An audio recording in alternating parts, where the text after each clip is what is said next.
নমস্কার বন্ধুরা, সবাইকে জানাই হ্যাপি নিউ ইয়ার 2025। সবার ভালো কাটুক এই কামনা করে আজকের ভিডিও শুরু করলাম বন্ধুরা। যেহেতু এখন জানুয়ারি মাস চলছে, আজকে জানুয়ারি মাসের প্রথম দিন পড়ে গেল, তো আমরা এবছর কিন্তু বেশি শীত পাইনি এখনো পর্যন্ত, তবে আজ একটু শীতের অনুভব হচ্ছে।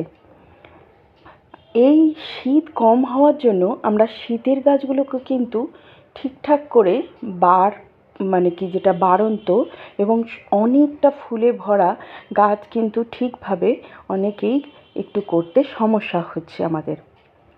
এই শীতের গাছকে খুব তাড়াতাড়ি বাড়বে এবং আমরা সেই শীতের গাছে আরও প্রচুর ফুল পাবো একমাত্র শীত এলেই। প্রচুর, যেটা শীতের একদম সিজন যেটা বলা হয়।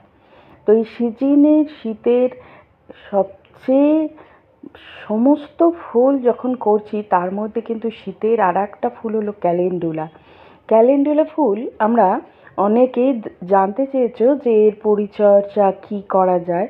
খুব কম পরিচর্যায় খুব সুন্দরভাবে কিন্তু আমরা ক্যালেন্ডুলা ফুলের গাছ বাড়িতে করতে পারি বন্ধুরা। কি কি পরিচর্যা করলে জৈবভাবে এবং রাসায়নিকভাবে দুটো তোমাদেরকে জানিয়ে দেবো, আর কিছু টিপস দিয়ে দেবো যার পরিচর্যা করলে যেভাবে বলবো সেইভাবে তোমরা গাছটাকে ঝাঁকড়া করতে পারো আর অনেক দিন পর্যন্ত ফুল পেতে পারো। একদম জানুয়ারি ফেব্রুয়ারি তো পুরো পাবে, মার্চের প্রথম পর্যন্তও কিন্তু আমরা ক্যালেন্ডুলা ফুলকে পাই।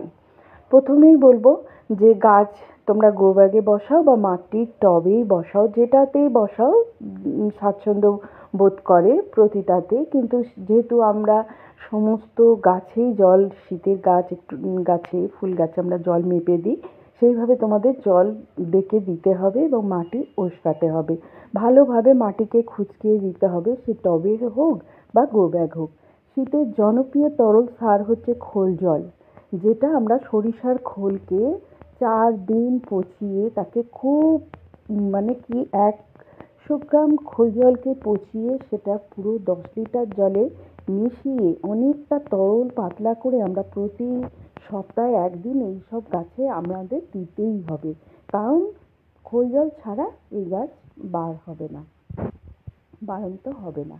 তারপর তোমরা আরেকটা খাবার দেবে, সেটা হচ্ছে ঘুঁটের জল, যেটা শুকনো গোবর দেখছো, সারা রাত ওভারনাইট ভিজিয়ে রাখো, বা 2 দিন বা 3 দিন, একদিন ভেজালেই হবে মোট কথা।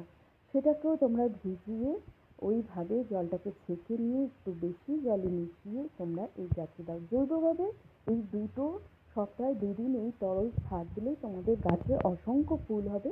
আর সমস্ত ফুল ফুটে যাওয়ার পর সেই ফুলকে কিন্তু তোমাদের কেটে ফেলে দিতে হবে। এই হলো গাছের টিপস। এই যত তোমরা কাটতে থাকবে, পুরনো ফুল কাটতে থাকবে, তত ব্রাঞ্চ হবে, তত কুঁড়ি হবে এবং গাছটি পুরো ঝাঁকড়া হয়ে সম্পূর্ণ তোমার আরও অনেক ফুলে ভরে যাবে বন্ধুরা। তোমাদেরকে এইভাবে পরিচর্যা অবশ্যই করতে হবে, আর এইভাবে করলেই তোমরা জৈবভাবে প্রচুর ফুল পেতে পারো।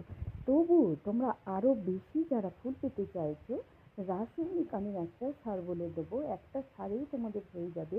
সেই সারটি হচ্ছে বন্ধুরা, অনেকেই আমরা শীতকালে অল্প কিছু ব্যবহার করতে পারি, সেটা হচ্ছে 10-26-26। এটা এই এনপিকে 10-26-26 তোমরা কি করবে, 4 চামচের 1 চামচ তোমরা একটু অল্প জলে সারা রাত ভিজিয়ে রাখবে। তারপর সেটাকে প্রায় 5 থেকে 10 লিটারও তোমরা দিতে পারো। সেটাকে এইরকম করে অনেকটা বেশি জলে মিশিয়ে তাকে ভালোভাবে গুলিয়ে নিয়ে দানাগুলো বেশ মিক্সড হয়ে যাবে। তারপর সেই জলটা 1-2 সপ্তাহে দেবে। অবশ্যই তরল খাবার দাও, গাছ তরল খাবার নিয়ে তাড়াতাড়ি, কারণ শীত কদিনের অতিথি। এই কদিনের মধ্যে আমাদের এই গাছে ফুল খেতে হবে এবং প্রচুর পরিমাণে ফুল পাবে, তা নাহলে শীতও চলে যাবে, গাছে ফুলও পাবে না। আর একদিন দাও, যে কোনো মাইক্রোনিউট্রিয়েন্টস দানা আকারে পাওয়া যায়। এটা আমি সাগরিকার দানা ব্যবহার করছি, তোমরা যে কোনো দানা বাজারে পাওয়া যায়, তোমরা ফার্টিলাইজারের দোকানে অবশ্যই পেয়ে যাবে। 5-6টি করে দানা তোমরা গোড়ায় দিয়ে দাও। এই হলো এর খাবার। আর বিশেষ কোনো রোগ পোকা এই গাছে লাগে না, কারণ তোমরা জানো যে এই গাছের পাতা কিন্তু অ্যান্টিসেপ্টিক। তোমার কোথাও কেটে যাক, এই ক্যালেন্ডুলার পাতা কিন্তু এই গাঁদা ফুলের মতনই একটু ঘষে তার রসটা তোমার সেখানে ব্যথাও কমে যাবে এবং রক্তও কেটে গেলে বন্ধ হয়ে যাবে। এই গাছে বিশেষ রোগ পোকা আমরা দেখতে পাই না। এই আর রোদ্দুর তো অবশ্যই লাগে, তোমরা রোদ্দুর দিও। গাছে রোদ্দুর না হলে ফুল ফুটবে কী করে? রোদ্দুর অসম্ভব পছন্দ করে এই গাছ। তাহলে বন্ধুরা খুব সহজেই তোমাদের জানিয়ে দিলাম ক্যালেন্ডুলা গাছের পরিচর্যা। তোমরাও যদি করে থাকো এইভাবে, তোমরা জানতে চেয়েছিলে, তা তোমাদেরকে আমি দেখিয়ে দিলাম যে আমি কিভাবে করি। আর এইভাবে তোমরাও করো, গাছে তোমরাও প্রচুর ফুল পাবে। তাহলে বন্ধুরা তোমাদের অসংখ্য অসংখ্য ধন্যবাদ, তোমরা যারা আমার পাশে ছিলে আর মনোযোগ সহকারে তোমাদের এই ভিডিও দেখার জন্য অনেক অনেক ধন্যবাদ। আসি তাহলে।